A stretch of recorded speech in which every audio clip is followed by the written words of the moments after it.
ଆଜି ମୋ ମନଟା ନା ଭାରି ଦୁଃଖ, କାହିଁକିନା ଯେତେବେଳେ ସକାଳୁ ଉଠିକି ମୁଁ ମେଲାକୁ ଗଲି ସେତେବେଳେ ଦେଖିଲି ମେଘ ଚାରିପଟୁ ଏମିତି ଉଠେଇଛି ନା ଯଦି ହବ ଆମ ପାଳ ଗଦାରେ ପାଣି ପଶିଯିବ ଆଉ ପାଳ ଗଦାଟି ନଷ୍ଟ ହୋଇଯିବ। ଆମ ଗାଈ ଗୋରୁ କେମିତି ଖାଇବେ? ଯେହେତୁ ଆମର ଗୋଟେ ଫସଲ ହୁଏ, ଦୁଇଟା ଫସଲ ହୁଏନି, ତ ପାଳ ଏତିକି ହିଁ ଅଛି, ପାଳ ଆସିବାକୁ ନାହିଁ। ଏପଟେ ମଧ୍ୟ ନଡ଼ା ଆସିକିରି ଛପର ପାଇଁ ଥୁଆ ହେଇଛି, ସେଇଟା ବି ଗଦା ଦିଆହେବାକୁ ନାହିଁ। ଯଦି ମେଘ ହବ ନଡ଼ା ଗଦା ବି ଚାଲିଯିବ। ତ ସେଇ ମନ ଦୁଃଖ କଥା ଭାବିକି କ'ଣ ହବ କ'ଣ ନାହିଁ, ତେଲ କାଟୁ କାଟୁ ଦେଖନ୍ତୁ ତେଲ ନା ଏତେ ଅଜାଡ଼ି ହେଇଗଲାଣି। ଏଇନା ଯେଉଁ ରେଟ୍ରେ ତେଲ ବଢ଼ିଲାଣି ତ ଠୋପାଟା ତେଲ ଅଜାଡ଼ିଲେ ବି ଭାରି ତେଲ ଯେଉଁ ରେଟ୍ରେ ବଢ଼ିଲାଣି ତ ଠୋପାଟା ତେଲ ଅଜାଡ଼ିଲେ ମଧ୍ୟ ମନ ଭାରି ଦୁଃଖ।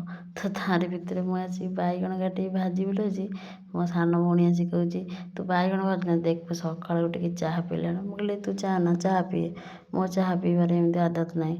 ତ ବାଇଗଣ ଟିକେ ସେକିଦେବି, ତ ଖାଇବାକୁ ତ ପଡ଼ିବ, ଆଉ କ'ଣ କରିବା। ତ ବାଇଗଣଟି ଭାଜିଦେଲି, କିନ୍ତୁ ମନରେ ଥାଏ ମୋ ସେଇ ପାଳ ଗଦା ପାଖରେ ଆଉ ମେଘକୁ ଦେଖିକି। ମେଘ ଯଦି ହବ ସତରେ ଆମ ପାଳ ଗଦାଟା ନଷ୍ଟ ହେଇଯିବ ନା।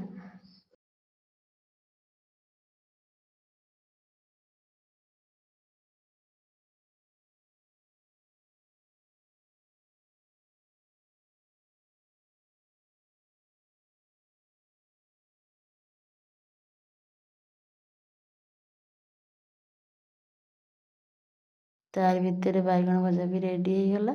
ଆଉ ଆସିକି ପାଗ ପାଣି କରିଦେଲି। ଆଜି ଇଚ୍ଛା ହେଲା କଲରା ଟିକେ ପୋଡ଼ିକି ଖାଇବା ପାଇଁ, ତ କଲରା ମଧ୍ୟ ପୋଡ଼ି ଦେଇଛି, ପାଗ କରିଦେଇଛି। ଏପଟେ ବାଇଗଣ ଆଉ ଆଳୁ ପୋଡ଼ା ଆଉ ଭେଣ୍ଡି ପୋଡ଼ା ସବୁ ମିଶାଇ ଚକଟି ଦେଲି, ସେପଟେ ଶୁଖୁଆ। ଏବେ ଖାଇଦେଲି।